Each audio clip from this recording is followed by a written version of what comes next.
Okay, so Perik, hey, Mishnah Vav. These are the vessels that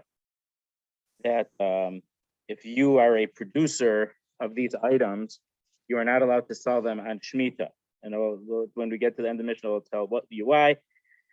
Plow and all of its attending vessels, Pa'ol, a yoke, the Hamizra, seems to be a winnowing fork. The Hadeker, I've seen it translated as plowshare, but it seems to be more of a spade that people use to help them in planting. But you're allowed to sell a hand, I guess a sickle or something like that, or a harvesting one, sickle, and a calf, and a wagon, and the stuff related to a wagon. This is the general rule. If the purpose of this tool is specifically to one of the forbidden for an avera, but in this case means one of the forbidden activities of Shemitah, it's forbidden to sell it. The Isra Laheter, if it could be done for something that's prohibited to do on Shemitah and for something that's mutter on Shemitah, then you're allowed to sell it. So the Rambam says this is just a direct application of the law of lifnei evil osita michshol. You're not allowed to put a stumbling block in front of the blind. Doesn't literally mean stumbling block in front of the blind. But if someone's going to do an avera, you can't help them do an avera by giving them the tools they need to do the avera. So these are people who are going to work the land on Shemitah and plow and the plant and harvest. So you're not allowed to sell them anything they could do any of those things with. The Rambam though points out if it's someone you know isn't going to do it on Shemitah, you're allowed to. Because that guy, the Rambam doesn't say it in these words. He said the Rambam just says he's going to keep it now and wait until after Shemitah. But we could say that he knows that the supply is not, that the demand is low, so he can get a better deal on it. So he'll buy it then. But the Rambam doesn't use those words. So there is a principle. Sometimes we hear "Ein machzikin yedei over avera." We don't strengthen the hands of those who commit avera. So is that its own principle in halacha? According to the Rambam, it's not. It just seems to be a subset of the laws of before the stumbling block. Before the blind, don't place a stumbling block. So we can't give them the tools they need to do an avera. So when it says you can sell a hand sickle and a calf, I mean it's true you could use a calf and its stuff for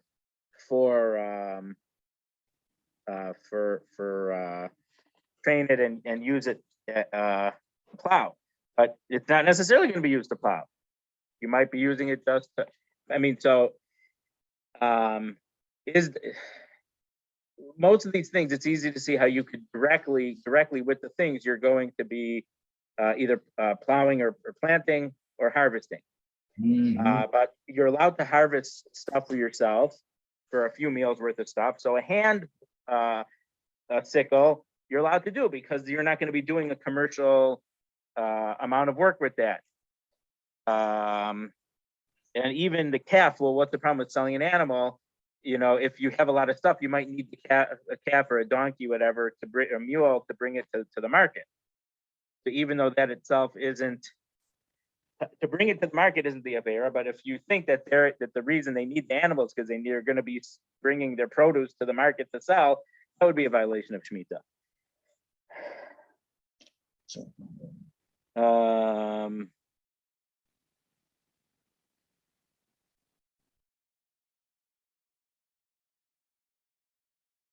So even though they might use these little harvesting things, the the hand sickle, to do a lot of harvesting more than what you're allowed to do, but since it's if you're buying, the real commercial equipment, you're definitely doing something awesome. So there's no doubt about it. But something small, they may not be doing something awesome. So then it's considered something that you could use it for Isra Ula Heter.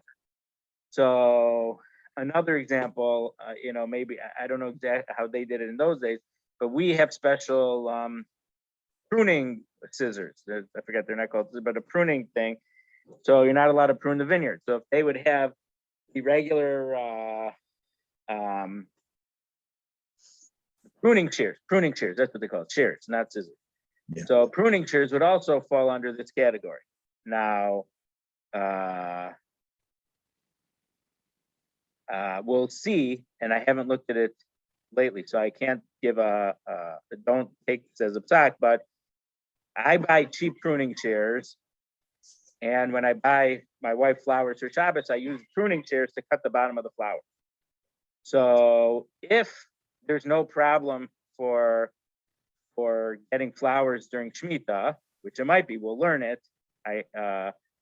Then if these are pruning shears that are not only used for real, grapevine, but people would keep it around the house to do something like that, that would be something that could be for Isser and for Heter, and you could sell it. But if it's something that people only use on real vines, or most people would only use it for real vines, of course, you're always going to have someone who uses something either that's not strong enough for an industrial purpose or an industrial thing for a personal thing. If it's a real professional type tool, then you couldn't sell it to someone on Shemitah. We're going to see in the Mishnah, this is talking about in Eretz Yisrael, the Jews. Zion, Hayotzir, someone who makes pottery, a potter, but not hairy potter, just a potter. Mocher chamesh kadei shemen v'chamesh esrei kadei yain. They could sell 5 oil pitchers or containers and 15 wine pitchers. Because if you would find ownerless stuff, that's a amount that people would take. But if you see that someone had more than that, it's okay. So I don't exactly understand this particular line. I'm trying to figure it out, and so the thing is that if you're going to be needing, so first of all, they were made out of slightly different types of materials. So the oil ones and the wine ones were not necessarily interchangeable. But we've discussed going back a bunch of years, the brachos, how much wine people drink in those days. So people would drink a lot of wine, and that amount wasn't a commercial amount of wine. It was a personal amount of wine. And 5 jars of oil is a regular personal amount of oil.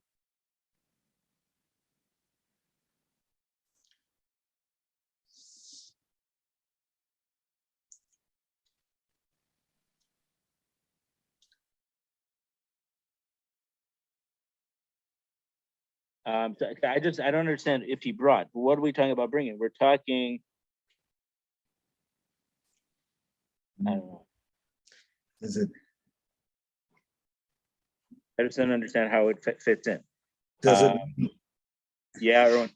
Yeah. Does it mean that if you have information that he's bringing more, but he's doing what it's within range that you can see?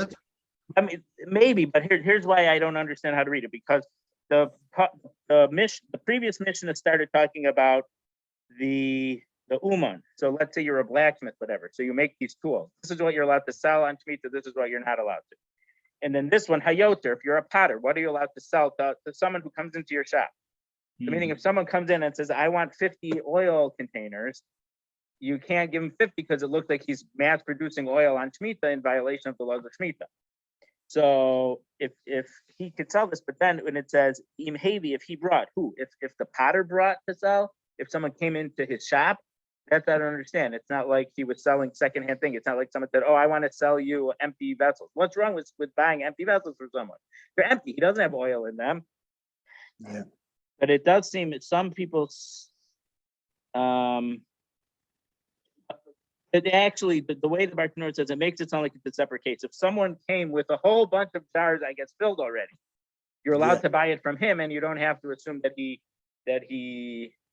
produced it in a prohibited manner, from using his own, keeping its stuff locked and not treating it as hefker and taking more than he should. Yeah, Jeff. No, not. In what sense? In some ways, it could be.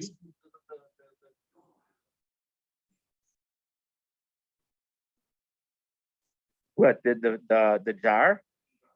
No, you're allowed to have jars, and you're allowed to even to have that much, 15 at a time, 15 wine at a time, and 5 things. It's not muktzah, but the thing is, if someone comes in and says, "I want to order 50 to buy 50 wine oil jugs from you," he's probably involved in illegally producing shemitah wine.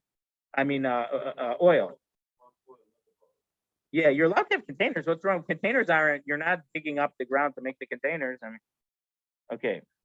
Umocher lanachrim ba'aretz. You're allowed to sell to non-Jews in Eretz Yisrael, and we're not worried that they're going to turn around and sell it to people who are going to use it for forbidden activities in Eretz Yisrael. Uli Yisrael b'chutz la'aretz. And you're allowed to sell it to a Jew in chutz la'aretz, and according to many opinions there, we're not worried that they're going to sell it to another Jew, or this non-Jew is going to bring it to Israel to do malacha with in Israel.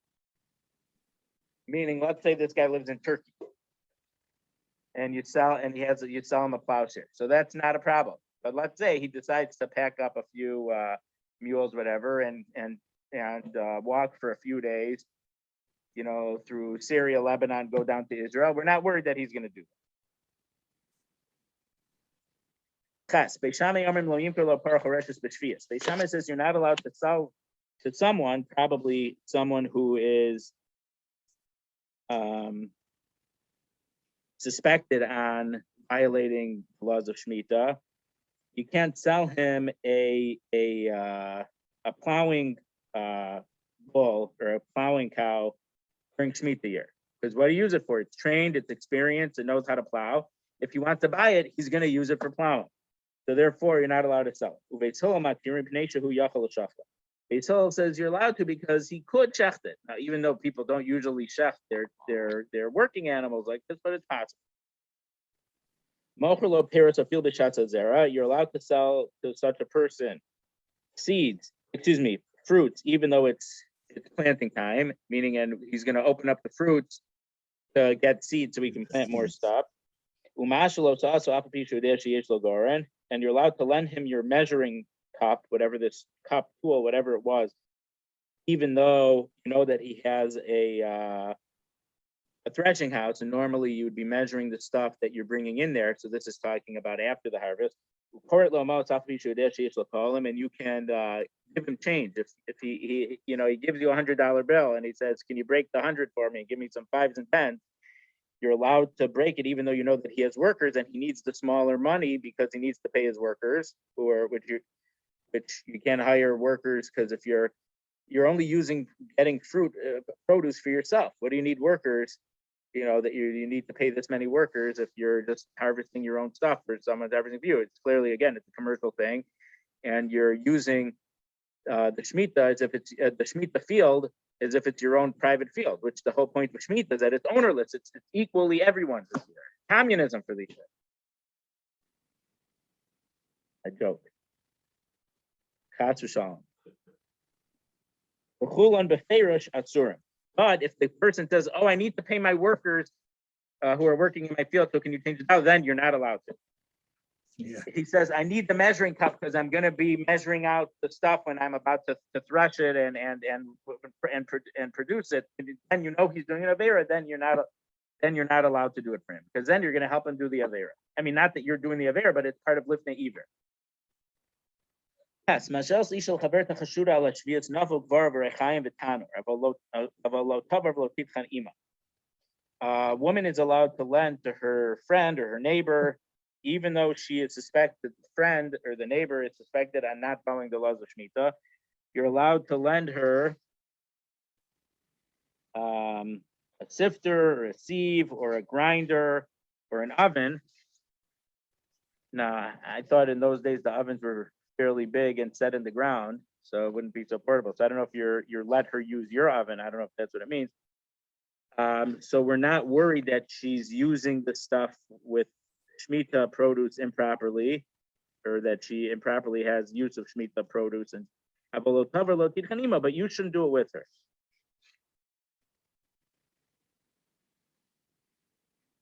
So the Bartanura actually says she asked to do a sifter, but she just needs it to hold some coins. They didn't necessarily have purses to hold their coins, so she was using it for an innocuous purpose. And the sifter, the sieve, she needed just to use regular stuff with. It wasn't going to be anything that was chashed on Shviis. Or the grinder, maybe she was just grinding spices or besamim that weren't the laws of Shemitah didn't apply to. And maybe the oven, she needs to dry out some flax to use it. So maybe it's nothing to do with things that were related to the laws of Shemitah. That's what the way the Bartanur explains it.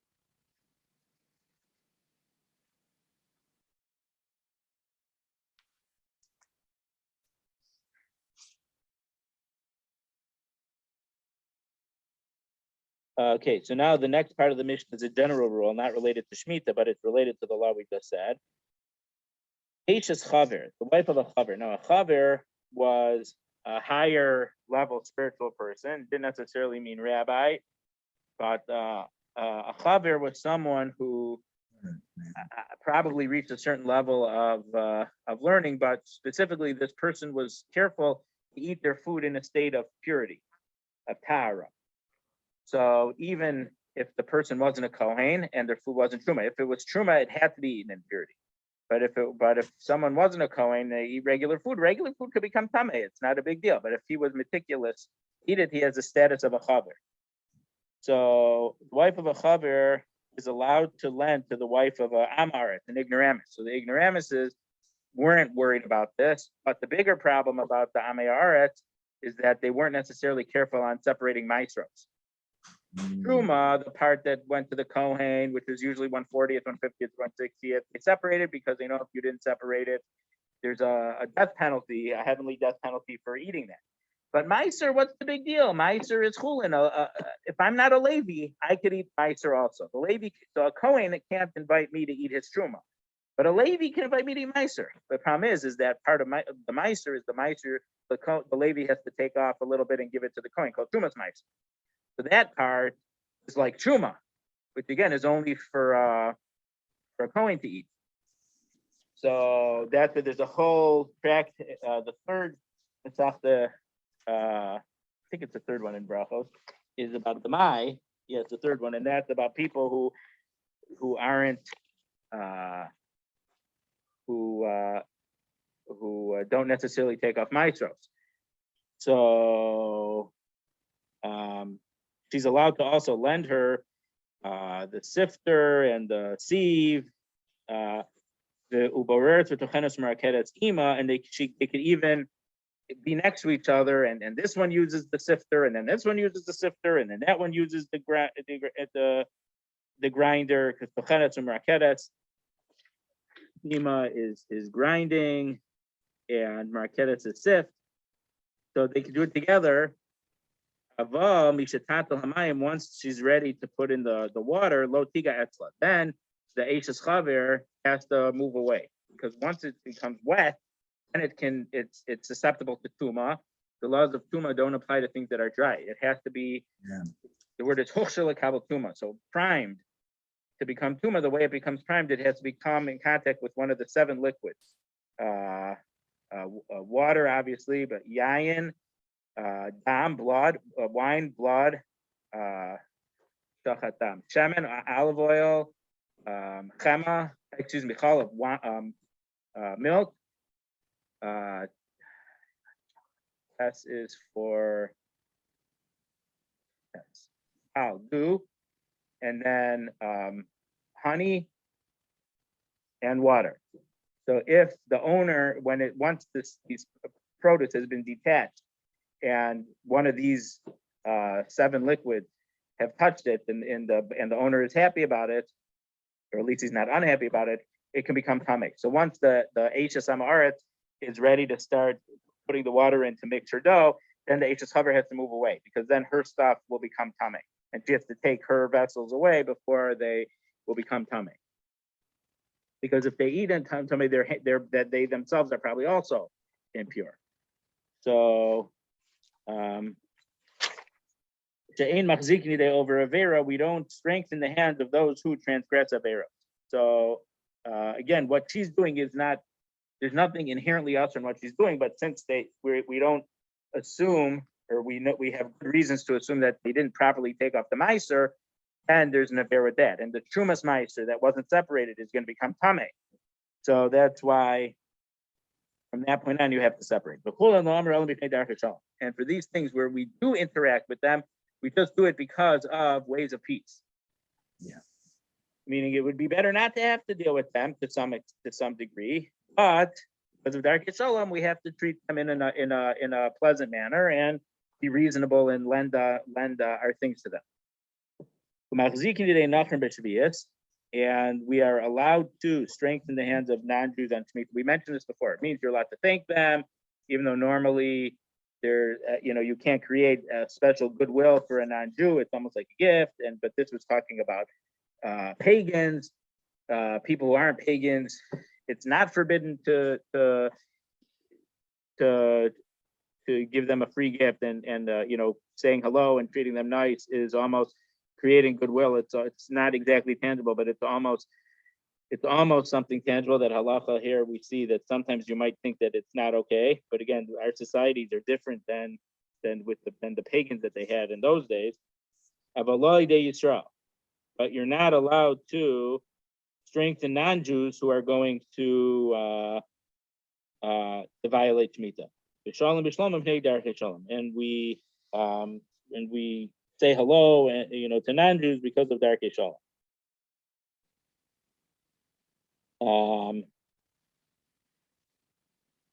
The Tiferet Yisrael actually says this is talking about even to Jews who violate Averos, we do say hello to them because of Darkei Shalom. Now, in regard to this, in those days, if someone wasn't Jewish anymore, there was no middle ground. There wasn't anything karev. If you weren't for Judaism, you were against Judaism. So that's why there would have been, an idea maybe not to say hello. But here it says you're allowed to greet them and be nice and inquire after them also. Rav Aaron heard from Moshe Feinstein that someone's child was intermarrying, and so it was not good. But Moshe Feinstein said, be nice to them, don't cut them off, because maybe, but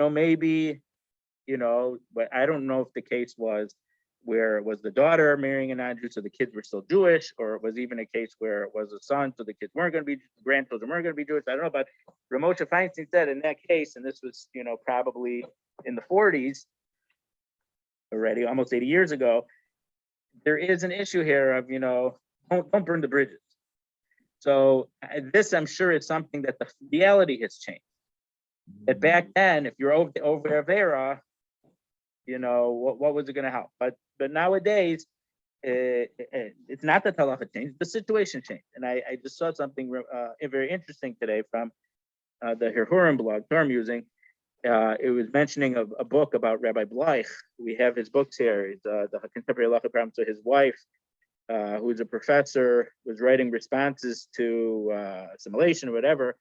So he pointed out in the review, I don't know if she mentioned in the book, but he mentioned in the book review of her book, is that you have to remember, and this, it's a little bit crazy, but there's a lot of truth to it. He said, reform was also created in response to anti-Judaism. If people didn't want to be Jewish, they would convert and become a goy.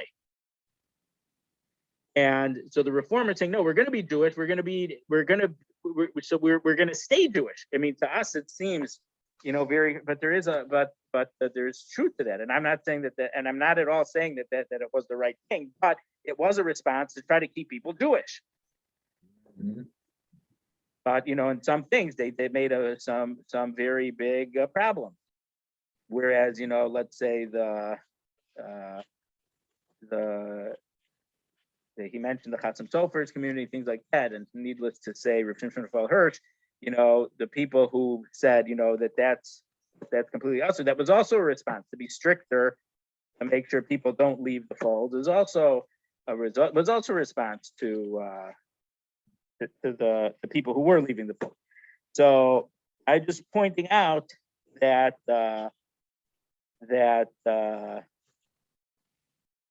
for Jews who do Averas, we, in certain cases, you there's no one size fits all answer. Sometimes you have to react very strongly and very harshly. Sometimes you have to be, as Moshe finds in the case, he didn't say the words "don't build bridges," but the point is don't cut them off.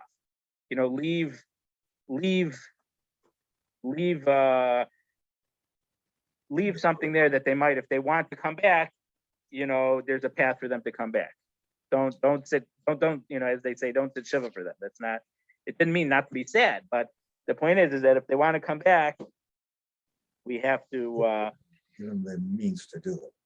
leave them the opportunity, right? Okay, Sholosh Artos, Perek Vav. We're probably not going to be able to finish this whole inyan, but Sholosh Artos Shviis. There's 3 lands in regards to Shemitah. So we have to know historically what happened. So Hashem promised certain lands to Avram Avinu. Not all of those lands were given to Bnei Israel when they left Mitzrayim and came to Eretz Yisrael. I mean, we know that even Yerushalayim itself, Har Habayis, wasn't captured until the time of David HaMelech. That was clearly part of Eretz Yisrael that Hashem intended to give Bnei Israel when they came up from Egypt. But they came up from Egypt, Yehoshua led them, and they captured most of Eretz Yisrael. And it happened to be that Bnei Gad, Bnei Reuven, and half of Menashe ended up staying on the eastern side of the Jordan. And then there were certain lands which were promised to Abraham, but were going to be in the time of Mashiach, we're going to get. So then there's a separate halacha. So the lands which were conquered in the time of Yoshua, we paskin, the Rambam paskin, just about everyone paskins, those were sanctified with holiness of Israel for that time, but not forever.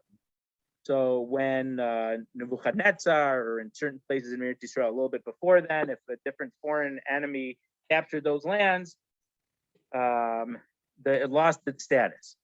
It lost its holy status of Eretz Yisrael. Then when Ezra came with the Olei Bavel, we call the first commonwealth Olei Mitzrayim, the people who came up from Egypt. The second one, we call them Olei Bavel, the ones who came up from Babylonia, led by Ezra. So those people came up and they just settled the land and lived it. So there's a machlokas rishonim. The Rambam holds those lands that they conquered, those are permanently sanctified. That by chazaka, but by come settling the land without a fight, they have acquired it for all time, and it has sanctity. When I say they acquired it, they imbued it with sanctity of the love of Eretz Yisrael forever. The Rabbi though holds, and several Rishonim, machlokas Rishonim, but when we call it machlokas Rambam and Rabbi, but it's not just the Rambam and just the Rabbi. The Rabbi's opinion is even the lands that the people who came up from Babylonia with Ezra, those lands were only sanctified as long as they were there. When the Jews were exiled again, that land ceased to have the special status of Eretz Yisrael. So it's important to know those terms and those facts. So Kolcha Ezekiel Bava American Taviat Kaziv Lo Nechav Lo Neva. So the lands that were possessed by the people who came up from Bavel, from Eretz Yisrael until Kaziv, Lo Nechav Lo Neva. You're not allowed to eat from that land during Shemitah because the produce has sanctity. Lo Neva, and you can't work the land.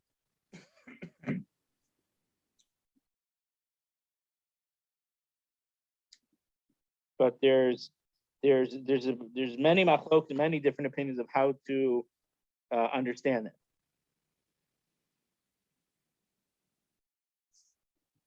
So some say that this is not talking about eating from it on Shemitah, but it means lo nechal, you're not allowed to eat after the beer. So we mentioned it in passing, we'll see a little bit more, but there's a certain time after all those foods are no longer in the fields and it's not available to the wild animals, we have to get rid of it too.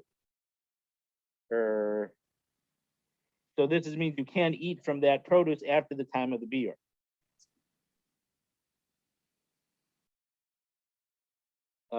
And then another opinion, you can't eat from it because of it's a Rabbanan, because of Shviis, the stuff that grows themselves. We're worried that people are going to plant themselves.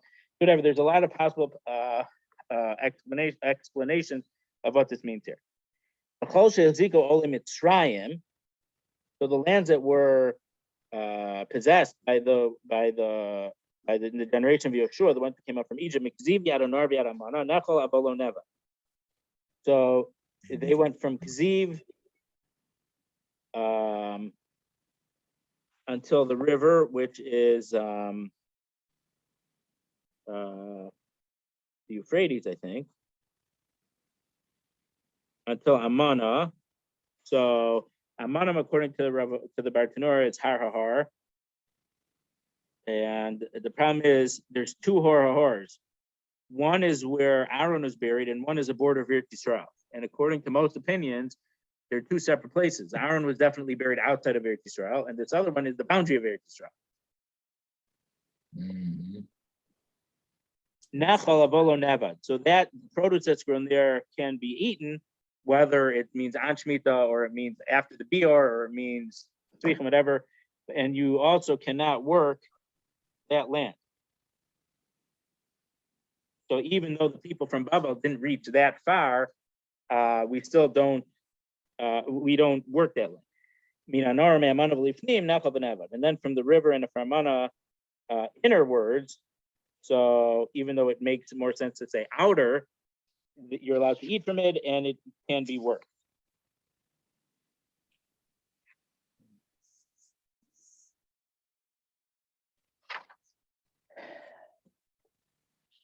Okay, so I mean, it's a very, very simple reading of it. It has to be studied more in depth and to look with maps what exactly is going on there. Okay, so hopefully we'll get to that when we get more to the halachos. But let's try to still cover more ground in the Mishnayos. Hey, it's Osin betolish b'Surya v'loba mechuber.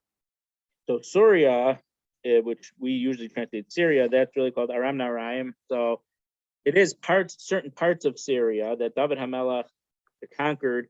So it doesn't have this, but it's considered kibbutz shachar. It was a private conquering. It wasn't a public conquering. So it doesn't have full laws of Eretz Yisrael because the whole of Eretz Yisrael wasn't conquered first. This is at least the way the Bartanura brings it.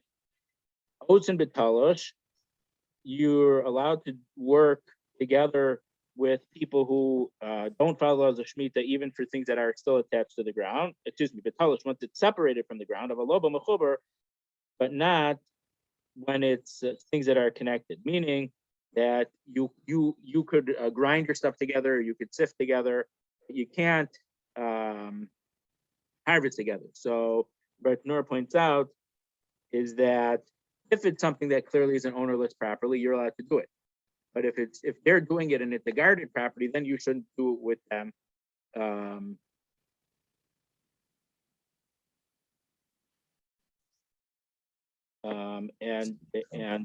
Bartanura says the reason that they said in Syria you're not allowed to work with them when it's connected is that people shouldn't leave Eretz Yisrael and abandon Eretz Yisrael during Shemitah to say, oh, it's easier to get food over there, I'm going to go over there. Because they didn't want a mass exodus from Eretz Yisrael. But the reason that they allowed to use it when things were detached from the ground already is that the poor people from Israel, they would have a slight reprieve to go close to Chutz La'aretz, kind of Chutz La'aretz, but it was close enough that they were eventually going to come back to Eretz Yisrael. So these enactments were in order to keep people close to Eretz Yisrael and not wanting to flee Eretz Yisrael.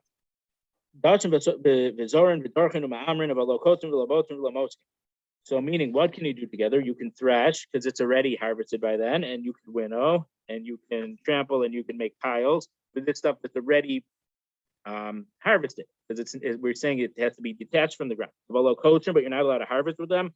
And you're not allowed to harvest the grapes from the wine from the vine. And it's another thing of think of olives. Yeah, you're not allowed to harvest the oil. There's a special verb in Hebrew for in at least in Tanakh, I guess, and in Mishnah for picking grapes and for picking olives. They each have their own verb. Rabbi Kiva said a general rule: if there's a similar thing that's permitted to do in Eretz Yisrael, you're allowed to do that in Syria. Come on. Oh, so I wanted to just talk for a couple minutes. It's not directly related to the Mishnah, and it may not even be la'alacha. But I just want to mention Rabbi Yehuda Halevi's opinion about Eretz Yisrael. Now, Rabbi Yehuda Halevi, the author of the Kuzari, most people see the Kuzari as a philosophical work, which it is, but there are some important halachic aspects in the Kuzari One is about the international date line. One is about his boundaries of Eretz Yisrael, which he doesn't have in a full systematic way, but some of the things he mentions is very interesting and profound implications for some of the things he says. And then he says very important things about Lashon HaKodesh and some other things also. So there are some important halachic topics in the Kuzari. Now, he mentions when he talks in Nevuah, when he talks about prophecy, so he doesn't follow the Rambam's opinion of who can become a prophet. He's not, I guess, as liberal as the Rambam. The Rambam says people who work themselves enough. But this isn't our topic, so let me try to stay on topic. He says that if someone who had Nevuah, Nevuah only happened in the land that Hashem promised to Avram Avinu. And we see because Moshe got Nevuah to talk to Paro. So it seems, according to Rabbi Yehuda Levi, and it seems to be an extreme opinion on this. I don't know that anyone else agrees with him. It sounds like, according to him, in the times of Mashiach, when the boundaries of Eretz Yisrael get expanded with these other countries that Hashem didn't give us yet, but He will give us, like Kenizi and Kadmoni and Ammon and Moab, we're going to get a good chunk of Mitzrayim also. It seems, according to Rabbi Yehuda Halevi. And then he says, this isn't in the Kuzari, but in Tzion, Tzion, Tzion, Halot Tishali, we have the song, we say it on Tisha B'Av, Tzion, Halot Tishali. He says a remarkable thing, which on its surface makes absolutely no sense. And he says that Eretz Yisrael is special because we can go to the kever of Moshe and the kever of Aaron. I mean, he talks about the kever Avos, and then he mentions by name Hor HaHor, and where Moshe is buried. Now we know that Aaron and Moshe were buried in the Chutz La'aretz. They were punished; they weren't allowed to be in Eretz Yisrael. So how could it mean that those places are Eretz Yisrael? So first, I thought that the explanation would be if you're in Eretz Yisrael, you're allowed to go to those places, and it's not considered going to Chutz La'aretz. Now we don't know where Moshe was buried, but it wouldn't be a violation of leaving Chutz La'aretz to go to those places. But if you go from Chutz La'aretz to there, it doesn't mean that it's in Eretz Yisrael. That's the explanation. I wasn't so happy with it. But then when I was reviewing the part in the Kuzari, I said, okay, now I know the fact. Because he held that if you got Nevuah in those places, we know that those are places that are promised to Avram Avinu. Moshe and Aaron were at Hor HaHor, and Hashem told Moshe, go up with Aaron to Hor HaHor. So because he got Nevuah there, it's eventually going to be Eretz Yisrael. Doesn't mean it's practically Allah of Eretz Yisrael now, but it's going to be Eretz Yisrael. And where Moshe is buried, Moshe was there. He got Nevuah till the day he died. So that's part of Eretz Yisrael. So the pshat is that because we know that Moshe and Aaron had Nevuah in those places, they have their Eretz Yisrael. They may not be Shem Eretz Yisrael, Kedusha of Eretz Yisrael right now, but the fact that they got Nevuah there, they are included in Eretz Yisrael, just like as he explained that in Mitzrayim, the places in Mitzrayim that Moshe got Nevuah, those have to be Eretz Yisrael. They're the lands that are future Eretz Yisrael because they're lands that were promised to Moshe Rabbeinu. From the fact that Nevuah was there, and Nevuah is only in Eretz Yisrael. That's part of the specialness of Eretz Yisrael. It's the land for Nevuah.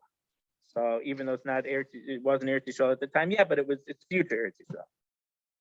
So again, it's not so related, but these very exciting and inspiring ideas from Rabbi Yehuda Levi, I want to mention. So onions that water fell on them and they sprouted. Now, if you look in my pantry, for some reason, I have onions that are sprouting also, even though it's dry in there. Happens sometimes, right?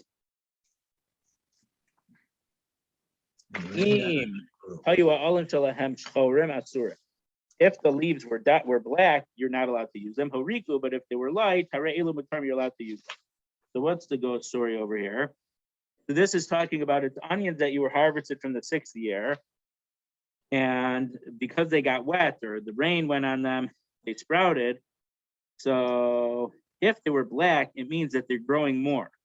So because they grew more on Shemitah, they're like Shemitah. Now, is this related to the halacha we saw in the last parak that you have to dig, whether it's 3 tefachim deep or 1 tefach deep, and you store them underground, and then you cover them with the tefach? If that's the case it's talking about or not, I don't know if it's exactly talking about that case. But the problem is, if they're horiku alim, if they were light, then they weren't growing more from the ground. So there's no reason to prohibit them on Shemitah. Rabbi Chanina ben Antignos Omer, if they can be uprooted from the ground just by pulling on the leaves, then they are forbidden.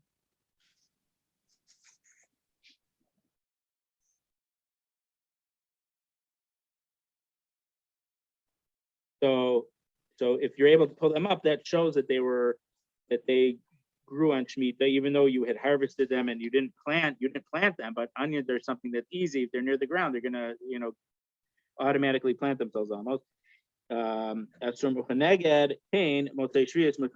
then the same amount of time that it took for them to grow on Shemitah, you would wait the same amount of time the year after Shemitah, and then anything that you could pull out, then is mutter because it was grown after Shemitah.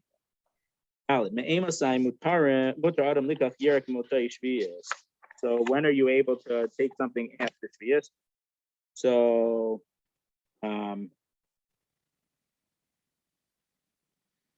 either because maybe some people planted improperly during Shemitah, but that stuff was planted after Shemitah also. So according to this opinion, you need that the amount that was planted in a permitted fashion has now outnumbered the stuff that was planted in a prohibited fashion, or something that could have grown on Shemitah, but it also continues growing after Shemitah.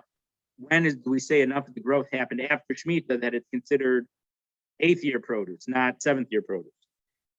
So Mishayala Kyotibo. So when it seems it outnumbers the amount that it grows now, outnumbers what had grown before. Asa habakir hutar afil. When the early, the stuff that ripens early, bakir is like bikurim, so the stuff that ripens early. Once that stuff ripens, even the older stuff becomes mutter, even though the older stuff may have been from Shemitah, but once the earliest stuff from the 8th year it ripens, we say that you could use it all. Rabbi but Rabbi allowed people to take vegetables. So again, when we say vegetables, that means the stuff that grows in the ground, not trees, and probably not necessarily produce like wheat. So it seems so the Bartanura says the reason that he allowed it immediately after was because people were importing vegetables from outside of Eretz Yisrael. So by that time already, there was a good chance that produce that you could get was from Chutz La'aretz.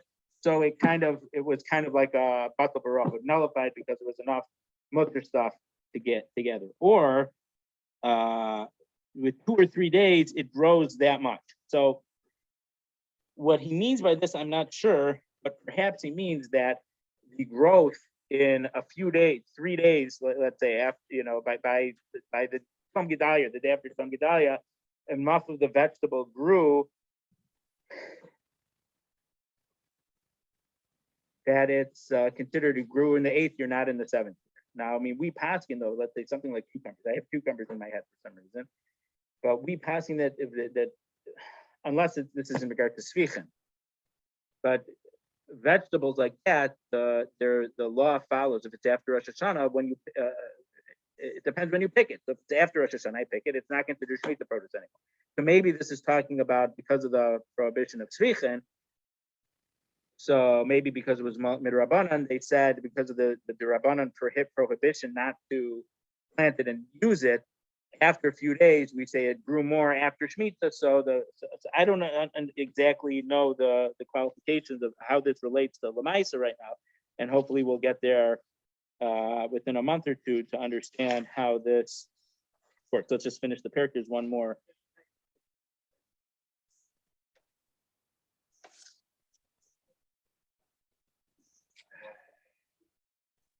So in regard to this halacha, it might. But if Rabbi was matter, if it had to do with the fact that they would import potatoes from Ireland, which I mean, in those days they didn't have any potatoes. Now they didn't have any potatoes anywhere because it's a new world fruit. But something like that, it if it was able to be imported, so then Rabbi, it didn't matter how much of it the time was. It would depend which shot. So let's just finish the parak with this. Mishnah,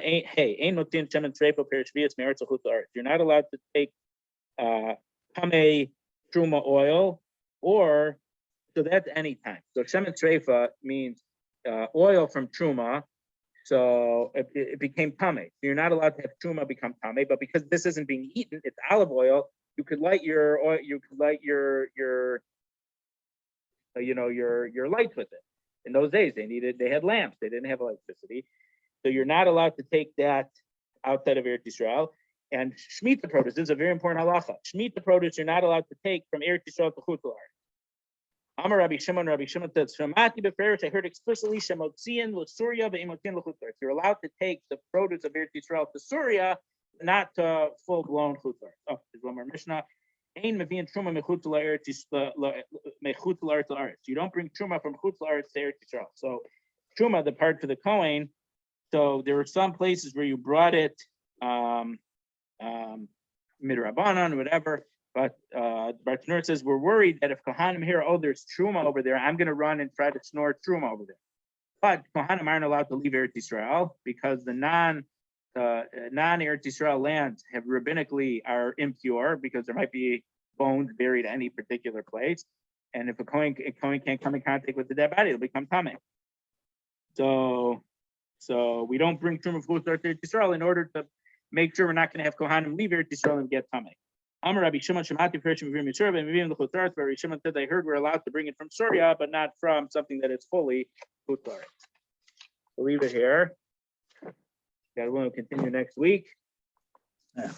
And then in 2 weeks or whenever, the Purim week won't be there won't be share because we'll have the Megillah reading and then we'll have to break our fast. So there's not going to be share on Purim. And then after that, we'll discuss if we're going to go earlier because the clock is going to be changed. So Mincha is going to be an hour later. We'll see if we're going to make share earlier. So that's something to keep in mind. Okay.